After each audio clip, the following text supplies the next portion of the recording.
Hello everyone, welcome back at ACE's online learning platform. Myself BL Meheria, chemistry faculty, team ACE.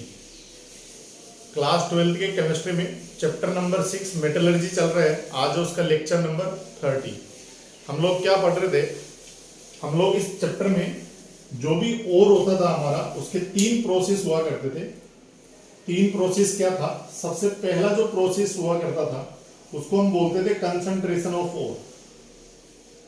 Concentration of ore बोलते थे अपन। इसमें क्या करते थे? Impure ओर को क्या करते थे? प्योर करते थे। इसके हमने 4 मेथड्स पढ़ लिए थे, 1 2 3 4 4 मेथड पढ़ लिए थे। और कौन से? एक तो ग्रेविटी सेपरेशन पढ़ा था, दूसरा हमने मैग्नेटिक सेपरेशन पढ़ा था, तीसरा हमने फ्रोथ फ्लोटेशन पढ़ा था, और चौथा हमने क्या पढ़ा था? लीचिंग प्रोसेस पढ़ा था।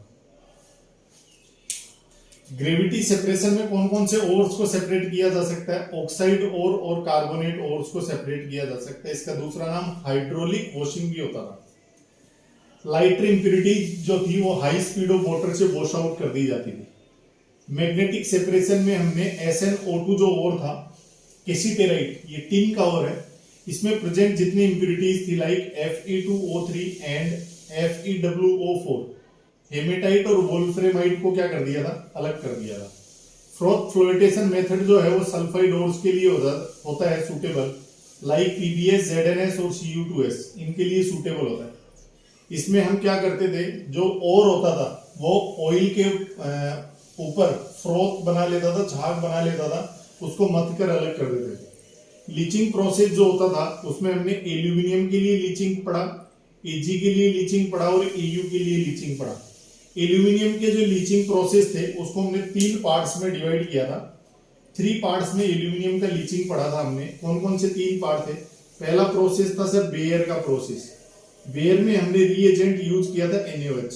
बेयर तब होता था जब सर Fe2O3 की इंप्योरिटीज SiO2 की इंप्योरिटीज की इक्वल होती थी।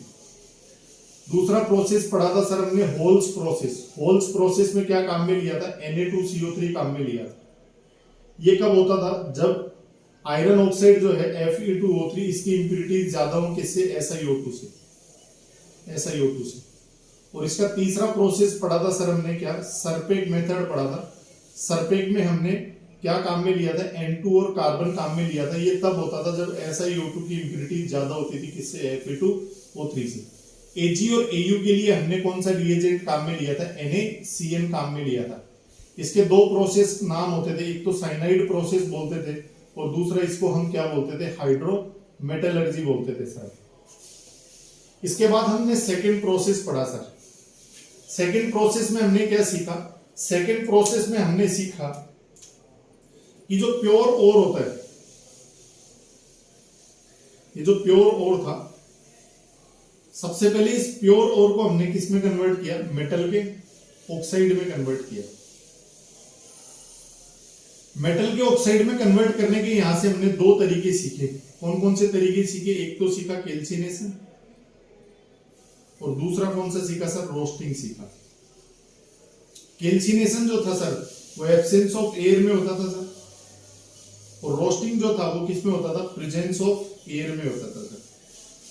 ये सूटेबल होता था कार्बोनेट ओर्स के लिए जैसे ZnCO3, CaCO3, या ऑक्साइड ओर्स के लिए जैसे बॉक्साइड Al2O3.2H2 या लिमोनाइट जैसे Fe2O3.3H2। रोस्टिंग जो प्रोसेस है वो सल्फाइड ओर्स के लिए होता था जैसे PbS है, ZnS है, Cu2S है, इनके लिए होता था।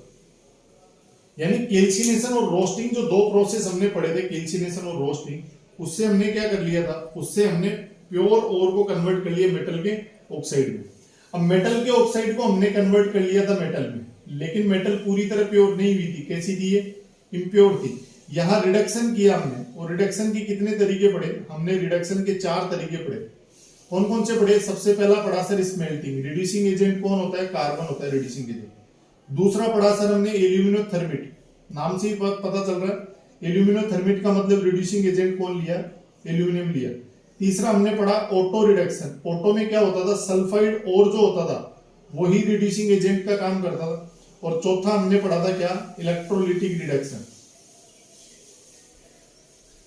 यहां पर जो मेटल का ऑक्साइड था उसको मेटल में कन्वर्ट करने के लिए जो रिड्यूसिंग एजेंट हमने काम में लिया था उसके लिए किसकी हेल्प लेंगे हम? इलिंगम डायग्राम की। आज का हमारा टॉपिक रहेगा इलिंगम डायग्राम। और अभी बताता चलूं कि नेक्स्ट लेक्चर में इलिंगम डायग्राम पढ़ने के बाद हम पढ़ेंगे प्यूरिफिकेशन। प्यूरिफिकेशन पढ़ते ही ये चैप्टर क्या हो जाएगा? कंप्लीट हो जाएगा। प्यूरिफिकेशन में हम क्या करते हैं? हमारी जो मेटल है अभी कैसी है? इम्प्योर मेटल है। इस इम्प्योर मेटल को हम कन्वर्ट करते हैं किसमें?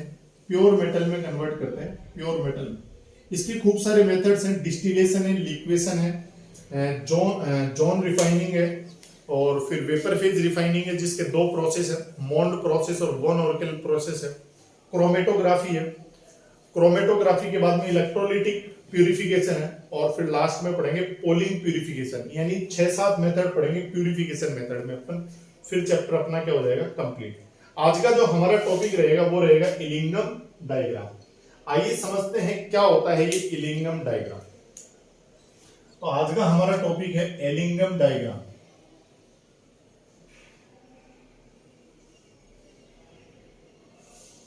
शॉर्ट में इसको बोलेंगे अपन ईडी। इलिंगम डायग्राम क्या होता है? देखना भाई, इलिंगम डायग्राम ये होता है सर, इलिंगम डायग्राम में हम एक्स एक्सिस और वाई एक्सिस पर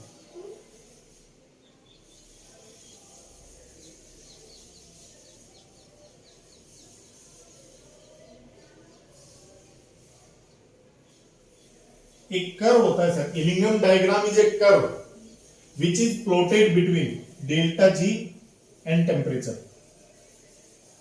टेम्परेचर और डेल्टा जी को बोला जाता है सर गिब्स एनर्जी।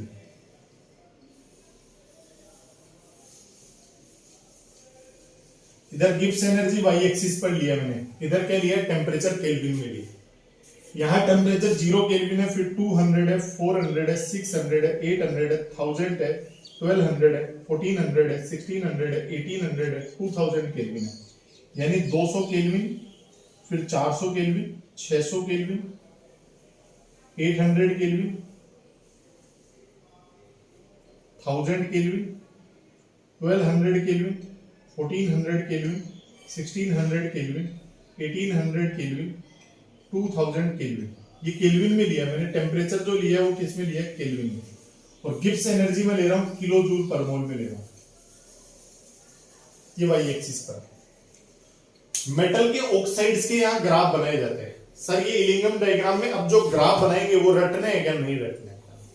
कभी भी इलिंगम डायग्राम पर क्वेश्चन अपने को देगा तो इलिंगम डायग्राम बना के देगा, अपने को याद नहीं रखना होता है। एनसीईआरटी में ये है, नोट्स में क्लियर विजिबल नहीं है ये डायग्राम। ये डायग्राम मैं उठा लेता हूं, बुक से उठा लेता हूं ये डायग्राम।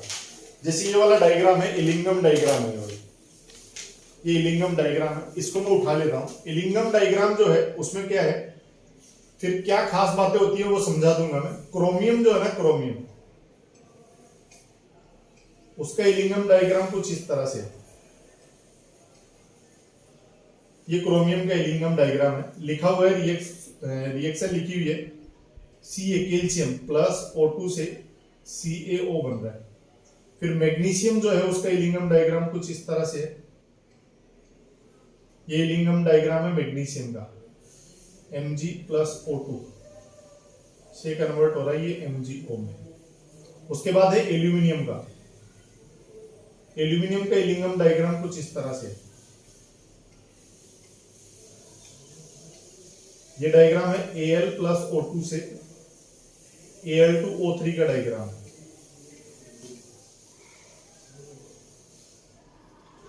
उसके बाद टाइटेनियम है, क्रोमियम का है। उसके बाद यहां से ये क्रोमियम है,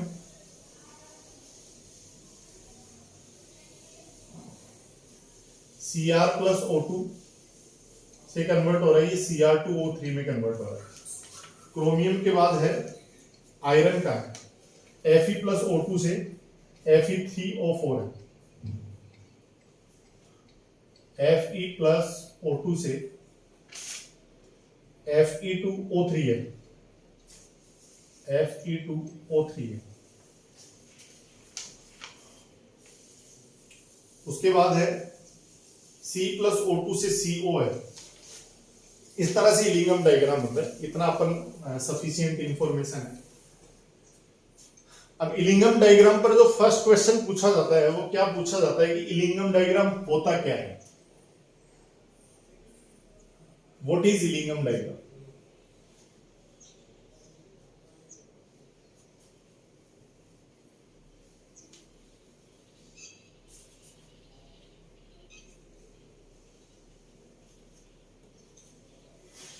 यहां पर अपने से पहला क्वेश्चन पूछा जाता है sir, question number 1, what is ED? Ellingham diagram क्या होता है? What is ED? तो इसका आंसर क्या आएगा sir? Ellingham diagram is a curve which is plotted for the metal oxides. ये मेटल के ऑक्साइड्स है सर। आयरन का ऑक्साइड है मेटल ऑक्साइड, क्रोमियम का ऑक्साइड है, एल्यूमिनियम का ऑक्साइड है, मैग्नीशियम का ऑक्साइड है, कैल्शियम का ऑक्साइड है, और भी कई ऑक्साइड्स इसमें शामिल किए हैं मैंने। मेटल के जो ऑक्साइड्स हैं उसका जो कर्व है किस किस के बीच में, गिब्स एनर्जी और टेम्परेचर के बीच में जो कर्व प्लॉट किया जाता है उसी को हम क्या कहते हैं? इलिंगम डायग्राम कहते हैं। यानी इलिंगम डायग्राम क्या होता है सर? ये कर्व होता है, curve of different metal oxide, curve of different metal oxide, metal oxides, different metal oxides के कर्व है between delta ji Gibbs energy and temperature. Gibbs energy और टेम्परेचर के बीच में जो कर्व है उसको हम क्या कहते हैं? इलिंगम डायग्राम कहते हैं। दूसरा क्वेश्चन पूछा जाता है कि इलिंगम डायग्राम क्या हेल्प करता है? What does ED helps? ED हमारी क्या हेल्प करता है? What does ED helps? Ellingham diagram हमारी क्या मदद करता है? तो इलिंगम डायग्राम से हम क्या करते हैं? रिड्यूसिंग एजेंट को सेलेक्ट करते हैं। ED helps to select reducing agent for metal oxide. किस मेटल ऑक्साइड को रिड्यूस करने के लिए कौन सा रिड्यूसिंग एजेंट लेना है उसको सेलेक्ट करने में हमारी हेल्प करता है कौन? इलिंगम डायग्राम हेल्प करता है। कैसे हेल्प करता है? हाउ डज इट वर्क्स, या what are the characteristics of ED क्या है? या इस क्वेश्चन को हम कह सकते हैं कि इलिंगम डायग्राम किस तरह से काम करता है वो समझाइए आप। इलिंगम डायग्राम किस तरह से काम करता है वो देखिए। इलिंगम डायग्राम में सबसे पहला पॉइंट है सर, ये कर्व है, this is the curve between delta G and temperature of metal oxide. जो भी मेटल ऑक्साइड्स हैं उनके डेल्टा जी गिब्स एनर्जी और टी के बीच में क्या है? कर्व है। इसमें क्या किया जाता है कि जैसे बहुत सारे मेटल ऑक्साइड्स के जो कर्व बनाए हुए हैं, इसमें एक खास बात है कि यहाँ बेंड आपको दिख रहे हैं। जैसे ये कर्व स्ट्रेट चलता चलता बेंड शो कर रहा है इस पॉइंट पर, ये स्ट्रेट चलता चलता यहाँ बेंड शो कर रहा है, ये चलता चलता एक बेंड शो कर रहा है, यहाँ भी ये डॉट लगा के बेंड शो कर रहा है। मतलब कर्व एकदम स्ट्रेट लाइन चलते चलते बेंड मुड़ जाता है, एकदम से मुड़ता है, डेविएशन आता है एकदम से। ये जो बेंड्स है ना इन कर्व में, दूसरा पॉइंट है कि ये जो बेंड्स है ना इन कर्व में वो इनकी स्टेट चेंज को शो करता है, स्टेट चेंज को शो करता है। फॉर एग्जांपल यहां तक कैल्शियम जो था ना इस डॉट पॉइंट से पहले सॉलिड था, आगे कैसा हो गया? लिक्विड।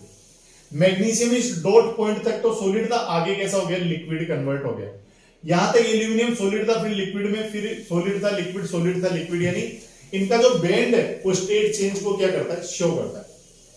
तीसरी खास बात, कोई भी जो मेटल ऑक्साइड होता है उसके लिए बहुत सारे रिड्यूसिंग एजेंट पहले लिए जाते हैं, केमिकल रिएक्शन परफॉर्म की जाती है। यदि डिफरेंट मेटल ऑक्साइड्स के लिए डिफरेंट रिड्यूसिंग एजेंट सेलेक्ट करके दो या दो से ज्यादा रिड्यूसिंग एजेंट किसी मेटल ऑक्साइड के लिए पॉसिबल होते हैं तो दोनों के लिए केमिकल रिएक्शन परफॉर्म करवाई जाती है और फिर यह देखा जाता है कि which reaction is more feasible, कौन सी रिएक्शन ज्यादा फिजिबल है, और उसका पता लगाया जाता है। जिस रिएक्शन का डेल्टा जी नोट जितना ज्यादा नेगेटिव आता है वो रिएक्शन उतनी ज्यादा फिजिबल होती है। फिजिबल का मतलब है उतनी ज्यादा पॉसिबल होती है, उतनी ज्यादा सुटेबल होती है। यानी मेटल ऑक्साइड्स के लिए डिफरेंट रिड्यूसिंग एजेंट्स लेके केमिकल रिएक्शन करवा के ये देखा जाता है कि किस रिएक्शन का डेल्टा जी नोट सबसे ज्यादा नेगेटिव है। जिस रिएक्शन का डेल्टा जी नोट सबसे ज्यादा नेगेटिव होता है वो रिएक्शन उतनी ही आसान होती है, उतनी फिजिबल होती है, उतनी ही इजी गोइंग होती है। चौथी खास बात ये है, इसमें फोर्थ खास बात ये है ये आपको सबसे ध्यान रखना है कि वो मेटल रिड्यूसिंग एजेंट का काम करती है, that metal works as a reducing agent whose curve is below, जिसका कर्व जो है sir, curve whose curve is below then metal oxide. Sir ये पॉइंट समझ में नहीं है और यही सबसे इंपॉर्टेंट पॉइंट है, इसको हिंदी में भी लिखा है मैंने नोट्स में। यहां बहुत सारे मेटल ऑक्साइड्स के कर्व मैंने दिए हैं। जिस मेटल ऑक्साइड का कर्व नीचे, वो अपने से ऊपर सारी मेटल्स के लिए रिड्यूसिंग एजेंट का काम कर सकता है, मतलब उनको रिड्यूस कर सकता है। यानी इलिंगम डायग्राम में अपने को एक ही चीज देखनी है, क्या कि हमें वो रिड्यूसिंग एजेंट सेलेक्ट करना होता है जिसका कर्व नीचे हो। जिसका कर्व नीचे होगा वो अपने से ऊपर के सारे कर्व्स को क्या कर सकता है, रिड्यूस कर सकता है सर। यानी हमने लिखा metal can be used as a reducing agent whose curve is below than the metal oxide। किसी मेटल ऑक्साइड्स के नीचे जितने मेटल्स के कर्व आ रहे हैं वो सारे क्या कर सकते हैं, उनको रिड्यूस कर सकते हैं। कैसे सर समझना है, एक क्वेश्चन यहां पर बनता है इन ईडी, क्वेश्चन बन रहा है इन ईडी, इलिंगम डायग्राम में, इन ईडी इलिंगम डायग्राम में आप ये बताइए कि मैग्नीशियम और एल्यूमिनियम जो है उनके बारे में आपका क्या कहना है। ये हमारी एनसीईआरटी का क्वेश्चन है। मैग्नीशियम और एल्यूमिनियम के कर्व को देखना है आपको। ये मैग्नीशियम का कर्व था सर, ये इन दोनों के इंटरसेक्शन पॉइंट है, और ये एल्यूमिनियम का कर्व था। ये दोनों पॉइंट यहां काट रहे हैं, लगभग ऐसा मान लीजिए आप 1500 केल्विन के आसपास यहां ये दोनों एक दूसरे को क्या कर रहे हैं, इंटरसेक्ट कर रहे हैं। तो मैंने कहा इसको मान लीजिए अपन रेंडमली पकड़ लेते हैं, कितना केल्विन आ गया, 1500 केल्विन आ गया। यानी मैंने ये कहा कि 1500 केल्विन टेम्परेचर है, उससे पहले पहले तो मैग्नीशियम का जो कर्व है सर, ये मैग्नीशियम का जो कर्व है ना, ये मैग्नीशियम का कर्व ये नीचे है, एल्यूमिनियम के कर्व से नीचे है। किसका कर्व, मैग्नीशियम का। लेकिन 1500 केल्विन के बाद ये जो ग्राफ है किसका, एल्यूमिनियम का ग्राफ, ये नीचे आ गया सर। एल्यूमिनियम का जो कर्व है ये नीचे आ गया, किससे, मैग्नीशियम के कर्व से। तो आप ऐसा कह सकते हैं कि below 1500 kelvin, below 1500 kelvin, 1500 kelvin के नीचे तो magnesium can reduce, Mg can reduce, Mg can reduce Al2O3। यानी लोअर टेम्परेचर, शुरू के टेम्परेचर पर 1500 केल्विन तक तो मैग्नीशियम का ग्राफ एल्यूमिनियम के ऑक्साइड के ग्राफ से नीचे, इसलिए मैग्नीशियम एल्यूमिनियम को रिड्यूस कर सकता है, Al2O3 को रिड्यूस कर सकता है। लेकिन अबव 1500 केल्विन, यदि 1500 केल्विन के ऊपर जाते हैं तो कहानी कुछ चेंज हो जाती है। अब क्योंकि एल्यूमिनियम का कर्व नीचे आ गया मैग्नीशियम के कर्व से, तो यहां अपन कहेंगे कि aluminium can reduce, aluminium can reduce MgO।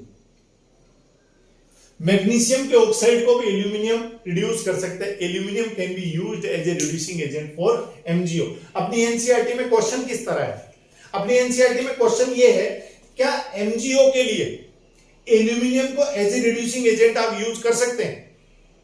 तो आप कहेंगे कर तो सकते हैं, लेकिन कितने टेम्परेचर के बाद, 1500 केल्विन टेम्परेचर के बाद कर सकते हैं।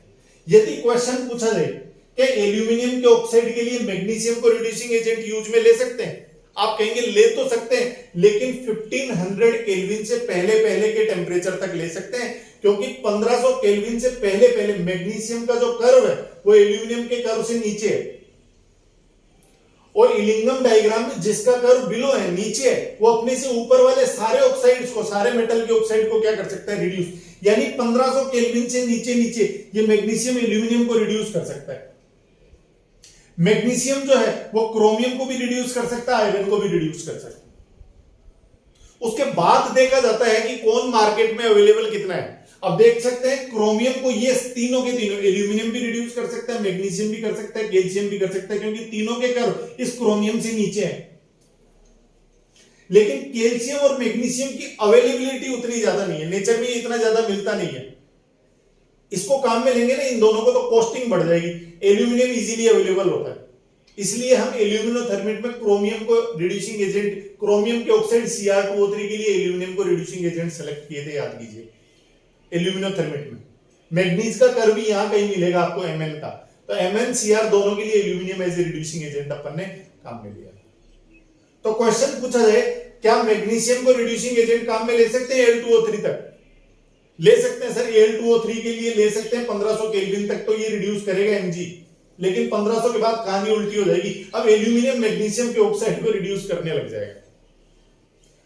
तो ये इलिंगम डायग्राम है। होता क्या इलिंगम डायग्राम, डेल्टा जी और टी के बीच में कर्व है डिफरेंट मेटल ऑक्साइड्स का। क्या हेल्प करता है, ये रिड्यूसिंग एजेंट सेलेक्ट करने में अपनी हेल्प करता है। फिर है कैरेक्टरिस्टिक्स क्या है, ये डेल्टा जी और टी के बीच का कर्व है डिफरेंट मेटल ऑक्साइड्स का। इसमें जो बेंड है ना, अचानक कर्व जो बेंड कर रहा है वो स्टेट चेंज को शो करता है। दो या दो से ज्यादा जब रिड्यूसिंग एजेंट पॉसिबल हो किसी मेटल के लिए तो रिएक्शन परफॉर्म करवाई जाती है, देखा जाता है कि इसका डेल्टा जी नोट सबसे ज्यादा नेगेटिव है, वही रिएक्शन सबसे ज्यादा फिजिबल होती है। उसके बाद वो metal as a reducing agent काम में आ सकती है किसी मेटल ऑक्साइड के लिए जिसका कर्व नीचे है उस मेटल ऑक्साइड से। तो जिस मेटल का कर्व नीचे है किसी मेटल ऑक्साइड से, वो सब मेटल ऑक्साइड्स को रिड्यूस कर सकती है। यानी लिंगम डायग्राम में ये देखना है कि जिसका कर्व नीचे, वो अपने से ऊपर वाले सारे मेटल ऑक्साइड्स के लिए रिड्यूसिंग एजेंट का काम कर सकता है। बाद में देखा जाता है कि अवेलेबल भी है या नहीं, कॉस्ट तो ज्यादा नहीं आ रही है, ये चीजें सब बाद में। यानी एक मेटल का ऑक्साइड है, जैसे आयरन का मेटल ऑक्साइड है, इसको क्रोमियम भी रिड्यूस कर सकता है, एल्यूमिनियम भी कर सकता है, मैग्नीशियम भी, कैल्शियम भी और कार्बन भी कर सकता है। अभी कार्बन का ग्राफ भी इसमें बनाते हैं, नया ग्राफ लेते हैं, उसमें अपन डिटेल से डिस्कस करते हैं। कार्बन भी आयरन के ऑक्साइड Fe2O3 को रिड्यूस कर सकता है। अब देखना पड़ेगा अपने पास 10 रिड्यूसिंग एजेंट आ गए एलिंगम डायग्राम से, जिनके ग्राफ, जिनके जो कर्व है वो Fe2O3 से नीचे है, वो सारी रिड्यूसिंग एजेंट बन सकते हैं। देखना पड़ेगा इजीली अवेलेबल कौन है, कॉस्टिंग किसकी कम है, ट्रांसपोर्टेशन किसका इजी है, वो सारी चीजें बात की बात है। अभी एनसीईआरटी का क्वेश्चन आई होप समझ में आया होगा आपको। फिर नेक्स्ट क्वेश्चन लेते हैं अपन, carbon as a reducing agent. हम स्मेल्टिंग प्रोसेस में कार्बन को रिड्यूसिंग एजेंट के तौर पर शामिल किया करते थे, तो आइए उसको लेते हैं अपन। How does carbon is used as a reducing agent. Carbon को हम रिड्यूसिंग एजेंट के तौर पर किस तरह से काम में लेते हैं उसको देखते हैं। Carbon as a reducing agent, carbon को किस तरह से रिड्यूसिंग एजेंट हम काम में ले सकते हैं समझना। किसी भी मेटल ऑक्साइड के लिए कार्बन को जब रिड्यूसिंग एजेंट काम में लिया जाता है तो प्रोसेस का नाम होता है स्मेल्टिंग। याद करिए आप, स्मेल्टिंग में हमने आपको ये सिखा दिया है, क्या क्या सिखा दिया था स्मेल्टिंग में, हमने आपको ये सिखा दिया था कि जैसे जिंक का ऑक्साइड है सर ZnO, जैसे सर आयरन का ऑक्साइड है Fe2O3, इनके लिए कार्बन को हम रिड्यूसिंग एजेंट तौर पर काम में लिए थे, तो ये Zn और यहां आयरन प्लस CO। देखो कार्बन ने जिंक के ऑक्साइड और आयरन के ऑक्साइड को रिड्यूस कर दिया था। अब हम बात कर रहे हैं कार्बन जो होता है ना, कार्बन वो इलिंगम डायग्राम में किस तरह से होता है। ये इलिंगम डायग्राम बनता है सर कार्बन का। यहां डेल्टा जी नोट लेते, डेल्टा जी यानी गिब्स एनर्जी लेते हैं किलोजूल पर मोल में, और यहां टेम्परेचर लेते हैं अपना।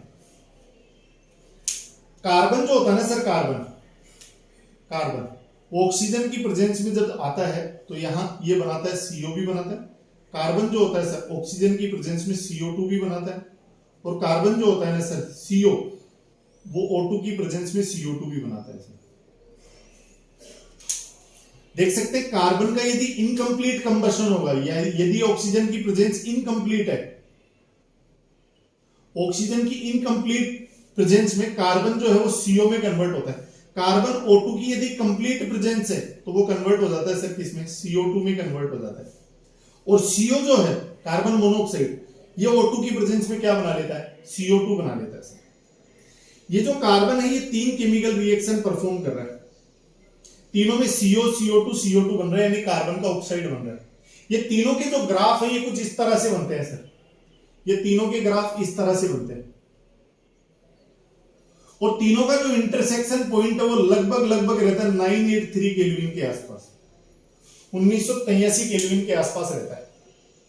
ये जो ग्राफ है ना, ये वाला सबसे नीचे ग्राफ है, ये बना है सर CO प्लस O2 से CO2 का बना है।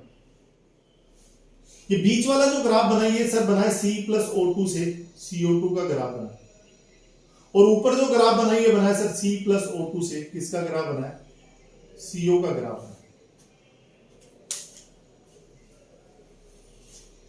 अब इस ग्राफ से आप देख सकते हैं क्या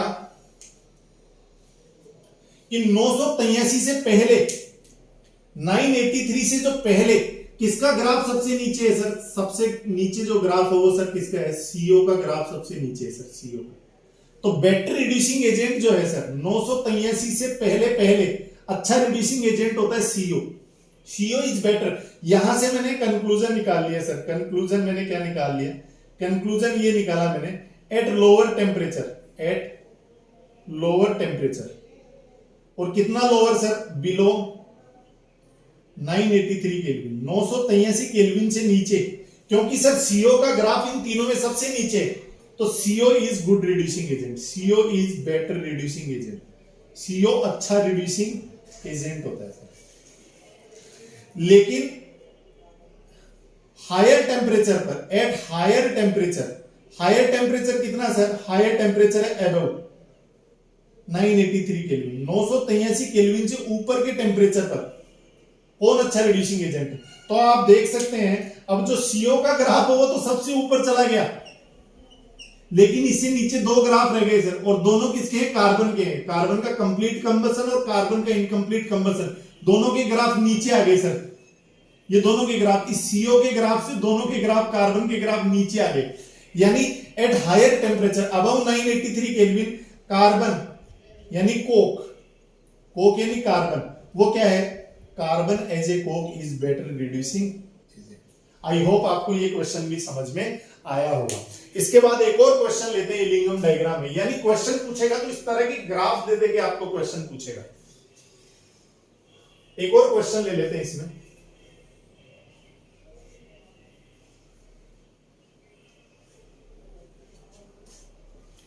क्वेश्चन क्या ले लेते हैं, एक और क्वेश्चन ले लेते हैं, select better reducing agent for Fe2O3 among Coke and CO। Carbon monoxide और कोक में जो अच्छा रिड्यूसिंग एजेंट है उसको सेलेक्ट करो, किसके लिए, Fe2O3 के लिए। तो हमें ग्राफ देखने पड़ेंगे सर लिंगम डायग्राम के लिए। तो ग्राफ कैसे बनते हैं वो देखना है सर। ग्राफ इस तरह से बनेंगे कुछ,